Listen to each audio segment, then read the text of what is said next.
नमस्कार दोस्तों, हम फिर से लेकर आ चुके हैं आप लोगों के लिए सुबह की सभी ताजा और बड़ी खबरें। फटाफट अंदाज में एक एक कर बताएंगे आपको आज देश और दुनिया से क्या बड़ी खबरें निकलकर सामने आ रही हैं। लेकिन उससे पहले दोस्तों एक नजर डालेंगे सुर्खियों पर। आपको बता दें मदरसों के सबसे बड़े, जी सबसे बड़े मदरसे के सर्वे पर भड़के असदुद्दीन ओवैसी। बोले बीजेपी लगातार नफरत फैलाने का काम कर रही है सर्वे कराकर मदरसों के। वहीं पर अगली बड़ी खबर में हम आपको बताएंगे दोस्तों, जी तेजस्वी यादव का बीजेपी के ऊपर बड़ा हमला। बोले फिलहाल बोलने के लिए मुंह में जबान है, जो बोलना बोलते रहे बीजेपी वाले। इसके बारे में भी आपको बताएंगे। वहीं पर दोस्तों नीतीश कुमार पका रहे हैं प्रशांत किशोर के साथ खिचड़ी। 2024 में देंगे भारतीय जनता पार्टी को गच्चा। इसके बारे में आपको बताएंगे। वहीं पर दोस्तों गोवा में 8 अपने विधायक खोने के बाद भड़के राहुल गांधी। बोले फिलहाल डरने वाले नहीं, रुकने वाले नहीं, भारत जोड़ो यात्रा यूं ही चलती रहेगी, छोटी मोटी चीजों से नहीं रुकेगी। वहीं पर अगली बड़ी खबर में हम आपको बताएंगे दोस्तों, आम आदमी पार्टी का मोदी सरकार के खिलाफ हल्ला बोल। बोले 200 साल तक नहीं खत्म होगा दिल्ली का कूड़ा, मोदी सरकार ने की है पैसे की चोरी। इसके बारे में भी आपको बताएंगे। वहीं पर हेमंत सोरेन का बीजेपी के ऊपर बड़ा हमला। बोले फिलहाल विपक्ष सिर्फ बोल सकता है, कुछ कर नहीं सकता, बोलते रहे बोलने वाले। वहीं पर अगले बड़े खबर में हम आपको बताएंगे दोस्तों, 4 साधुओं की पिटाई के बाद भड़के साधु संत, मोदी सरकार को दे डाली चेतावनी। इसके बारे में भी आपको बताएंगे। वहीं पर मौलाना शोएब का ओवैसी के ऊपर ही हमला। बोले फिलहाल ओवैसी कौन होते हैं मुसलमानों के मामले में बोलने वाले, बताएंगे दोस्तों। ये जो मौलाना शोएब है ये कैसे बीजेपी की जुबान बोलता है। वहीं पर अगली बड़ी खबर में हम आपको बताएंगे दोस्तों, सुप्रीम कोर्ट ने जब से जयशा के लिए संविधान बदला है बीसीसीआई का, तब से भड़के हुए लोग अब कन्हैया कुमार ने अमित शाह को घेर लिया। इसके बारे में भी बताएंगे। तो सारी खबरें फटाफट अंदाज एक एक कर। लेकिन फिलहाल दोस्तों बढ़ते हैं सबसे पहली और सबसे बड़ी खबर की ओर। दरअसल दोस्तों आपको बता दें एक बार फिर से जो है यहाँ पर सर्वों के ऊपर भड़के असदुद्दीन ओवैसी, भाजपा को लिया आड़े हाथ। दरअसल असदुद्दीन ओवैसी ने बीजेपी के ऊपर हमला बोलते हुए कहा कि बीजेपी एक के बाद एक सभी जितने भी मदरसे उन सबके सर्वे करा रही है। इस सर्वे का सिर्फ एक ही रीजन है, ताकि मुसलमानों को नीचे दिखाया जा सके और कई मदरसों को बंद किया जा सके। असदुद्दीन ओवैसी ने कहा कि भारतीय जनता पार्टी जो कर रही है वो संविधान के खिलाफ है। आप किसी भी चीज का इस तरीके सर्वे नहीं करा सकते। ओवैसी ने कहा कि बीजेपी जानबूझकर उन सर्वों को घेर रही है जिनको लेकर दोस्तों आप समझिए ना सरकारी फंड मिलता है, ना ही वो सरकार के पैसे से चलते हैं, यानी कि प्राइवेट मदरसों को। दरअसल बीजेपी चाहती है कि देश से धीरे धीरे कर हर एक चीज का सफाया हो जाए। इसको लेकर जमकर असदुद्दीन ओवैसी ने भड़ास निकाली। ओवैसी ने कहा कि जो लोग आज हिंदू मुसलमान की राजनीति कर रहे हैं, कल वो सत्ता में नहीं रहेंगे, क्योंकि सत्ता हमेशा एक की नहीं रहती। असदुद्दीन ओवैसी ने कहा कि मोदी सरकार चीन के मुद्दे पर चुप रहती है, भाग निकलती है। जाहिर सी बात है दोस्तों, असदुद्दीन ओवैसी के इस बयान के बाद भारतीय जनता पार्टी को बड़ी मिर्ची लग गई होगी, क्योंकि दोस्तों जो देश के मेन मुद्दे हैं उनसे तो मोदी सरकार भागती है। आप देख लीजिए, पेट्रोल डीजल, बढ़ती महंगाई, बेरोजगारी, इन मुद्दों पर बात नहीं होती। लगातार चीन हमारी सीमाओं में घुसता चला जाता है, लेकिन मोदी सरकार को उससे कोई फर्क नहीं पड़ने वाला। 10 ऐपे बंद करने से या 5 ऐपे बंद करने से चीन का कुछ नहीं बिगड़ेगा। अगर दम है तो दोस्तों चीन को मुंह खोलकर हमें जवाब देना पड़ेगा। लेकिन नरेंद्र मोदी चीन के खिलाफ कुछ भी बोलने से डरते हैं, और ये बात बार बार ओवैसी दोहराते हैं। एक बार फिर से ओवैसी ने साफ कहा है कि मदरसों के जो सर्वे हैं उसका हम विरोध करते हैं। खास कर ओवैसी ने कहा कि सिर्फ मदरसे ही नहीं बल्कि मस्जिदों को भी निशाना बनाया जा रहा है। एक के बाद एक मस्जिदों पर बीजेपी जिस तरीके से प्रहार कर रही है, उसको लेकर ओवैसी ने जमकर मोदी सरकार को घेरा। चलिए बढ़ते हैं एक और अगली बिग ब्रेकिंग की तरफ। दोस्तों अगली जो बड़ी खबर निकल कर आ रही है, आम आदमी पार्टी का बीजेपी के ऊपर बड़ा हमला। बोले फिलहाल 200 साल तक नहीं हटने वाले कूड़े के ढेर। मोदी सरकार ने जो दोस्तों नगर निगम है वहां पर जमकर किया है घोटाला, और सारा पैसा खा गई है भाजपा की सरकार। आपको बता दें सौरभ भारद्वाज ने कल जमकर दिल्ली में हंगामा मचाया, और जब आम आदमी पार्टी ने बीजेपी के ऊपर हमला बोला तो बीजेपी बौखला गई। दरअसल दोस्तों बीजेपी इन दिनों जो यहाँ पर पूरी कोशिश कर रही है कि वह आम आदमी पार्टी को खत्म कर दे, लेकिन हो रहा है कुछ उल्टा ही। अब आपको बता दें जमकर हमला बोलते हुए नजर आए हैं यहाँ पर अरविंद केजरीवाल ने कहा कि बीजेपी ने दिल्ली के एमसीडी का इतना पैसा, दोस्तों आप समझिए, जो ढेर सारा पैसा था वो सारा का सारा खा लिया बीजेपी ने, और अब 200 साल तक ये कचरे का ढेर नहीं हटने वाला दिल्ली से, ये बड़ा दावा कर दिया अरविंद केजरीवाल ने। केजरीवाल ने कहा कि जो जनता के लिए पैसा होता है, जो जनता से पैसा लिया जाता है साफ सफाई के लिए, उस पैसे पर सरकार की नजर थी और एमसीडी में जमकर बड़ा घोटाला हुआ दोस्तों, करोड़ों रुपए का। उन करोड़ों रुपए को दोस्तों एमसीडी से उड़ाया गया और उन पैसों से जमकर मजे मारे गए हैं। जिसके बाद आपको बता दें, अरविंद केजरीवाल ने कहा कि ये कचरे का ढेर हटने वाला नहीं है 200 साल तक, क्योंकि मोदी सरकार ने दोस्तों एमसीडी की हालत बहुत ही बुरी कर रखी है। आप देखिए, एमसीडी के चुनाव तक नहीं होने दिए बीजेपी ने। बीजेपी इतनी डरी हुई है अरविंद केजरीवाल से। दरअसल दोस्तों बीजेपी को पता था कि अगर एमसीडी के चुनाव हुए तो अरविंद केजरीवाल चुनाव जीत जाएंगे, क्योंकि दोस्तों एमसीडी के वर्कर्स को बिल्कुल भी तनख्वाह नहीं मिल रही है, यानी कि उनकी सैलरी नहीं मिल रही है। और अरविंद केजरीवाल से लोगों को उम्मीद थी, वहां के कार्यकर्ताओं को, इसीलिए केजरीवाल ने यह वादा भी किया था कि अगर ये चुनाव हम जीतते हैं तो हम सबकी सैलरी का इंतजाम करेंगे। सबसे बड़ी बात यह है दोस्तों, आप समझिए, एमसीडी, दिल्ली के एमसीडी की हालत बद से बदतर हो गई है। ना वहां के कर्मचारियों को पेंशन नौकरी वो मिल रही है, सॉरी तनख्वाह, ना ही दोस्तों वहां के कर्मचारी खुश हैं। जाहिर सी बात है, एमसीडी में जो बड़े घोटाले हो रहे हैं दोस्तों, सब कुछ मोदी सरकार की देखरेख में हो रहा है, क्योंकि एमसीडी में दोस्तों बीजेपी की सरकार है, कहीं ना कहीं बीजेपी घेरे हुए है। अब ऐसे में अरविंद केजरीवाल से हारने के डर से एमसीडी के चुनाव ही नहीं कराए। मैंने पहली बार देखा है दोस्तों कि लोकतंत्र की किस तरीके से हत्या की जा रही है। यकीन मानिए दोस्तों, अगर इससे पहले भारतीय जनता पार्टी कुछ करने की कोशिश करती, समझिए, बीजेपी हर चीज में तो पीछे हट जाती है। अगर बात किसानों की होती है तो भाग निकलती है, बात चीन की होती है तो भाग निकलती है, आम जनता को बेरोजगारी की बात होती है तो भाग जाती है। तो इसीलिए कहीं ना कहीं केजरीवाल ने बीजेपी को ही घेर लिया और बीजेपी पर बोल दिया बड़ा हमला। चलिए बढ़ते हैं एक और अगली बिग ब्रेकिंग की तरफ। बता दोस्तों, नीतीश की हुई पीके से मुलाकात, आखिरकार समीकरण बना रहे हैं क्या नीतीश कुमार। दरअसल दोस्तों माना जा रहा है एक बार फिर से पीके और नीतीश आएंगे एक साथ। जी हाँ, दरअसल आपको बता दें, जिस तरीके से नीतीश कुमार जो है पवन वर्मा, जो कि आपको बता दें दोस्तों, पवन वर्मा ही वो नाम है जो कि जेडीयू में प्रशांत किशोर को लेकर आए थे पहली बार। जी हाँ, अब आप सोचेंगे पवन वर्मा कौन है, आपको बताता चलूं दोस्तों, पवन वर्मा वो हैं जो कि जेडीयू के साथ और खास कर नीतीश के साथ इनके काफी अच्छे संबंध थे। पहले नीतीश की पार्टी में थे, जेडीयू में, लेकिन जब CAA-NRC की बात हुई और नीतीश ने बीजेपी का समर्थन कर दिया, तब पवन वर्मा ने पार्टी छोड़ दी थी और उन्होंने टीएमसी जाकर ज्वाइन कर ली थी ममता बनर्जी की पार्टी को। हालांकि उस पार्टी में भी वो ज्यादा दिन नहीं रहे, उन्होंने साथ फिर छोड़ दिया। लेकिन पवन वर्मा एक ऐसा नाम है दोस्तों जो जेडीयू में प्रशांत किशोर को पकड़ कर लाए थे और उनकी काफी बड़ी भूमिका रही थी। अब आपको बता दें, दरअसल कयास तब से शुरू होगा जब पहले पवन वर्मा ने प्रशांत किशोर से मुलाकात की और उसके बाद नीतीश कुमार से मुलाकात की। आपको बता दें, ये कयास लगाए जा रहा है कि एक बार फिर से पवन वर्मा जेडीयू में प्रशांत किशोर को लेकर आएंगे और हो सकता है दोस्तों जो प्रशांत किशोर है वो 2024 का प्लान भी बनाए, क्योंकि यहां पर 2024 के चुनाव आएंगे दोस्तों और इससे पहले ही प्रशांत किशोर से बातचीत करना। क्या 2024 के लिए नीतीश कुमार कोई समीकरण बना रहा है? क्या नीतीश कुमार 2024 के लिए दोस्तों प्रशांत किशोर को हायर करना चाहते हैं? ये सबसे बड़ा सवाल है, क्योंकि इस वक्त दोस्तों आप देखिए कि सोशल मीडिया पर एक बात तेजी से तैर रही है कि नीतीश कुमार होंगे पीएम पद के कैंडिडेट। लेकिन आपको क्या लगता है कि ये मीडिया बहुत हिमायती है? नहीं।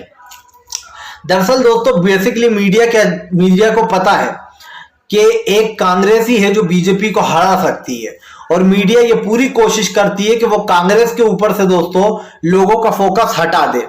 और जैसे आपने देखा कि अभी कुछ दिन पहले अरविंद केजरीवाल चल रहे थे कि अरविंद केजरीवाल बनेंगे पीएम देश के, क्या अब उनकी टक्कर है मोदी से?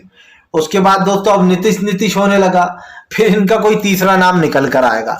जबकि सच्चाई ये है दोस्तों कि ना ही अरविंद केजरीवाल और ना ही नीतीश, कोई भी दोस्तों बीजेपी का सामना नहीं कर सकता कांग्रेस के अलावा, क्योंकि आप सब भी जानते हैं कि कांग्रेस ही एक ऐसी पार्टी है जिसके पास सबसे ज्यादा एमपी है बीजेपी के बाद, सेकंड नंबर की पार्टी बन गई है। हालांकि पहले कांग्रेस सबसे फर्स्ट की थी, लेकिन अभी हाल फिलहाल 8 सालों से सेकंड नंबर की पार्टी है। और कांग्रेस के अलावा दोस्तों ये कोई चुनाव जीत नहीं सकता, ये भी आप भी जानते हैं। लेकिन मीडिया मोदी सरकार का काम आसान करती है। मीडिया लोगों के दिल में दोस्तों झूठा भ्रम डालती है। कभी कहती है कि केजरीवाल बनेंगे देश के पीएम, तो कभी कहती है नीतीश बनेंगे। लेकिन सच्चाई तो ये है कि दोस्तों कैंडिडेट तो कांग्रेस का ही होगा और जीतेगा भी वही, अगर बीजेपी से सामना होगा तो। फिलहाल चलिए बढ़ते हैं एक और अगली बिग ब्रेकिंग की तरफ। बता दोस्तों अगली जो बड़ी खबर निकल कर आ रही है, आपको बताते दोस्तों, महाराष्ट्र में 4 साधुओं की जमकर हुई पिटाई तो भड़क गए साधु संत, बोले बर्दाश्त नहीं करेंगे। महाराष्ट्र में है बीजेपी की सरकार, फिर भी ऐसा काम। दरअसल दोस्तों आपको बता दें, महाराष्ट्र का एक वीडियो सोशल मीडिया पर तेजी से 2 दिन से वायरल हो रहा है। इस वीडियो में देखा जा सकता है दोस्तों के साधु संतों को कुछ लोग पकड़कर पीट रहे हैं। इनके ऊपर बच्चा चोरी का आरोप लगाया जा रहा है। साधु संत समाज के लोग हैं दोस्तों, वो इस पर भड़क गए। उनका कहना है कि साधु संतों के साथ इस तरीके का व्यवहार बर्दाश्त नहीं किया जाएगा, और अगर साधु संतों के साथ ऐसा व्यवहार किया तो हमें सड़कों पर उतरना ही पड़ेगा। हालांकि अभी साधु संतों ने मोदी सरकार को चेतावनी दी है कि हमें उम्मीद है कि वो इंसाफ करेंगे। लेकिन दोस्तों सवाल यही कि बहुत सारे लोग साधु संतों का बहस लेकर, वो असली साधु संत नहीं होते दोस्तों, बहुत सारे लोग आपने देखा होगा भिखारियों का रूप लेकर, बहुत सारे जो मौलवी होते हैं पैसे मांगने वाले उनका रूप लेकर, बहुत सारे लोग दोस्तों साधु संतों का रूप लेकर सच में बच्चों को चुराते हैं और ये असली साधु संतों को बदनाम करते हैं। इसी चक्कर में दोस्तों आपको बता दें, 4 साधु संतों को महाराष्ट्र में जमकर पीटा गया कि बच्चा चोरी करने आए थे और उनके खिलाफ कुछ सबूत भी है। लेकिन दोस्तों इसके ऊपर अब साधु संत भड़क गए, उन्होंने मोदी सरकार को ही घेर लिया है। लेकिन सवाल ये है दोस्तों कि आज जो बच्चे चोरी हो रहे हैं उस पर नजर रखने की जरूरत है। आप समझिए दोस्तों, मासूम बच्चों को चुरा कर ले जाया जाता है, किसी को बेच दिया जाता है, तो दोस्तों आप समझिए किन्हीं के साथ बुरा व्यवहार किया जाता है। सबसे बड़ी बात यह है कि आपको पता नहीं है दोस्तों, जो भीख मंगवाने का जो एक वो है गिरोह, वो बहुत बड़ा गिरोह होता है दोस्तों। बच्चों के साथ के हाथ पैर कटवाकर उनसे भीख मंगवाई जाती है ताकि दोस्तों अपना घर चलाया जा सके, और ये बहुत बड़ा गिरोह है एक। आप समझिए मासूम बच्चों के साथ दरिंदगी की जाती है। ऐसे लोगों को पकड़ने में आप लोगों को जनता को मदद करना चाहिए। और जहां पर भी आपको ऐसा लगे, आपके आसपास कोई ऐसा इंसान दिखाई दे, तो मेरी आपसे हाथ जोड़ के अपील है कि आप दोस्तों उसको पकड़ लें और पुलिस के हवाले करें। खुद नहीं मारे, कानून अपने हाथ में मत लीजिए, पुलिस को बुलाइए और उनको सौंप दीजिए अगर आपको शक है भी तो। क्योंकि दोस्तों सच्चाई क्या है ये पुलिस अपने आप पता कर लेगी। इससे ये होगा कि दोस्तों आप कानून भी अपने हाथ में नहीं लोगे और उस इंसान को भी बचा लोगे, उस बच्चों की जिंदगियां भी बचा लोगे जिन बच्चों की जिंदगियां खतरे में है। आप समझ सकते हैं दोस्तों, आजकल ये पेशेंट बहुत बढ़ गया है। हमने कई जगह मामले देखे हैं, लेकिन अब मोदी सरकार को इस पे ही साधु संत घेर रहे हैं। चलिए बढ़ते हैं एक और अगली बिग ब्रेकिंग की तरफ। बता दोस्तों अगली जो बड़ी खबर निकल कर आ रही है, आपको बताता चलूं दोस्तों, हेमंत सोरेन का बीजेपी के ऊपर बड़ा हमला। बोले बीजेपी वालों का मुंह है, जो बोलना है बोलते रहे, नहीं पड़ेगा कोई फर्क। दरअसल दोस्तों झारखंड में बीजेपी का ऑपरेशन लोटस फेल हो गया है, इसलिए बीजेपी बौखलाई हुई है। कभी नीतीश के 5 विधायक उड़ा रही है तो कभी कांग्रेस के गोवा से 8 विधायक उड़ा रही है, और बीजेपी का ऑपरेशन लोटस दोस्तों हमेशा चालू रहता है। अब बीजेपी को क्या लगता है दोस्तों कि अगर हमने देश से पूरी सरकारें खत्म कर दी तो फिर हमें मिटाने वाला कोई नहीं बचेगा। और जब तक दोस्तों बीजेपी सोच में जीती रहेगी ना, तब तक वो बहुत बड़ी गलतफहमी में रहेगी। दोस्तों इंदिरा गांधी से मजबूत, अभी लगभग 1953 की ये बात है, 53 या 63 की, इंदिरा गांधी से मजबूत सरकार किसी की नहीं थी।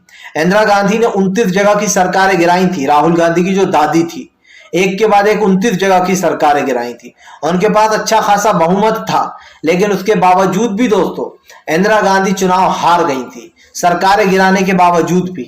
आप समझिए, और उसी राह पर नरेंद्र मोदी चल रहा है। लेकिन वो ये नहीं जानते कि जब इंदिरा गांधी नहीं टिक पाई दोस्तों, तो मोदी तो फिर भी ठीक, आप समझ सकते हैं, इंदिरा गांधी से कम ही होंगे। तो ऐसे में दोस्तों ये कहना गलत नहीं होगा कि भारतीय जनता पार्टी एक प्लान के तहत ये सब कुछ कर रही है। उसे पता है कि 2024 में चुनाव है और लोकसभा चुनाव से पहले दोस्तों बीजेपी अपनी चाल को अंजाम देना चाहती है। बीजेपी के निशाने पर कौन कौन से राज्य हैं समझ लीजिए, राजस्थान, पंजाब, झारखंड, अब बिहार भी आ गया है दोस्तों, और महाराष्ट्र तो पहले ही बीजेपी ने हासिल कर लिया है, और भूपेश बघेल का छत्तीसगढ़। ये सारे राज्य जो कि गैर बीजेपी शासित राज्य हैं, टीएमसी भी उसमें शामिल है दोस्तों, बंगाल यानी के ये 5 से 6-7 राज्य जो है दोस्तों बीजेपी यहां पर अपनी सरकार बनाने की कोशिश कर रही है, किसी तरीके से कांग्रेस की सरकार गिराकर या फिर अन्य राज्यों में जिनकी सरकार है उनकी सरकार गिराकर।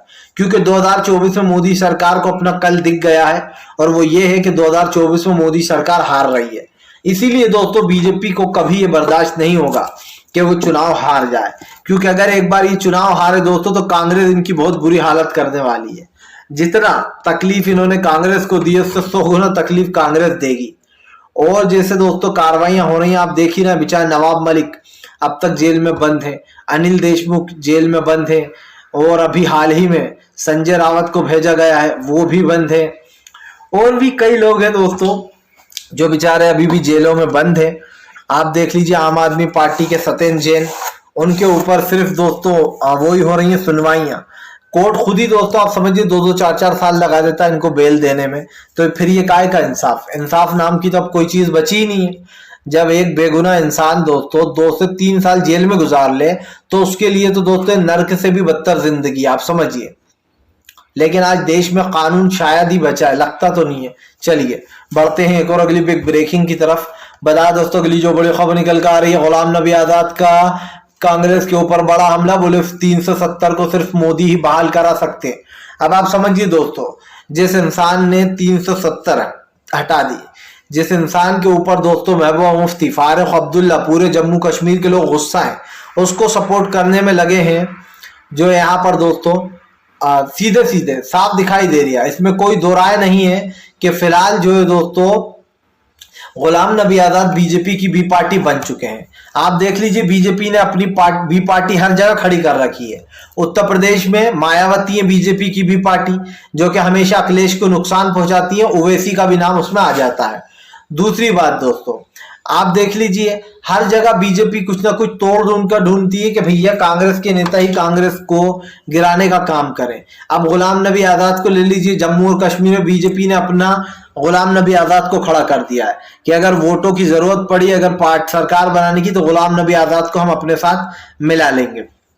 आपको बताता चलूं दोस्तों, गुलाम नबी आजाद और बीजेपी का कनेक्शन बहुत पुराना है और इसीलिए इन दोनों पर सवाल आए दिन उठते रहते हैं। भारतीय जनता पार्टी पूरी कोशिश कर रही है कि वो देश से विपक्ष को मिटा दे और खुद की सरकारें बना ले, लेकिन मैं लिख कर दे दूं दोस्तों, ये घमंड बहुत जल्दी टूटने वाला है मोदी सरकार का। विपक्ष तो रहेगा सत्ता में, लेकिन बीजेपी नहीं रहेगी। बीजेपी चली जाएगी बाहर और इस देश का नौजवान ही दोस्तों बीजेपी को बाहर का रास्ता दिखाएगा। चलिए बढ़ते हैं एक और अगली बिग ब्रेकिंग की तरफ। बता दोस्तों अगली जो बड़ी खबर निकल कर आ रही है, आपको बता दें पंजाब में चला ऑपरेशन लोटस, तो भड़के भागवत मान ने दे दी चेतावनी। दरअसल दोस्तों आपको बता दें बीजेपी की नजर पंजाब पर है। बताया जा रहा है गोवा के 8 विधायक उड़ाने के बाद अब बीजेपी पंजाब में शिकंजा कसना चाहती है। ऐसे में भगवत मान ने बीजेपी को घेर लिया है। भगवत मान ने भारतीय जनता पार्टी के ऊपर हमला बोलते हुए कहा कि फिलहाल ये पंजाब है, पंजाब यहाँ के लोग बेईमान नहीं होते और पंजाब में अगर ऑपरेशन लोटस या पोटस करा तो यहाँ की जनता देगी जवाब। आपको बताता चलूं दोस्तों, जिस तरीके से भारतीय जनता पार्टी एक के कर एक सरकारें गिरा रही है, उसको लेकर अब भड़क गए भगवत मान ने बीजेपी को चेतावनी देते हुए कहा है कि अगर बीजेपी ने कुछ भी उल्टा सीधा करने की कोशिश की तो फिलहाल बीजेपी को बख्शा नहीं जाएगा। भगवत मान के इस बयान के बाद भाजपाइयों में भगदड़ मच गया है। फिलहाल चलिए बढ़ते हैं अगली बिग ब्रेकिंग की तरफ। बता दोस्तों अमित शाह के बेटे जय शाह के ऊपर लगातार 2 दिन से उठ रहे सवाल। दरअसल संविधान को बदल डाला सुप्रीम कोर्ट ने जय शाह के लिए। अब बताइए, इससे ही पता चल जाता है कि सुप्रीम कोर्ट किसकी ओर है भैया। जय शाह के बेटे के लिए दोस्तों अनुमति दी गई है कि बीसीसीआई में संविधान बदल दिया जाए बीसीसीआई का। दरअसल दोस्तों जो लोग सिर्फ 3 साल तक बीसीसीआई के चेयरमैन वगैरह बने रह सकते थे, अब वो 6 साल तक कर दिया जाएगा। यानी कि जो 6 साल के बाद इसमें से रिटायर हो जाते थे वो उसके बाद भी बने रह सकते हैं अगर वो जो संविधान बदला जाएगा। उसके तहत कन्हैया कुमार ने जय शाह के बेटे को घेर लिया और कहा अपना खून अपना ही होता है, उसके लिए संविधान भी बदल देंगे। फिलहाल आप इस पर क्या कहना चाहते हैं कमेंट बॉक्स में बताएं। वीडियो पसंद आए लाइक करें, चैनल पर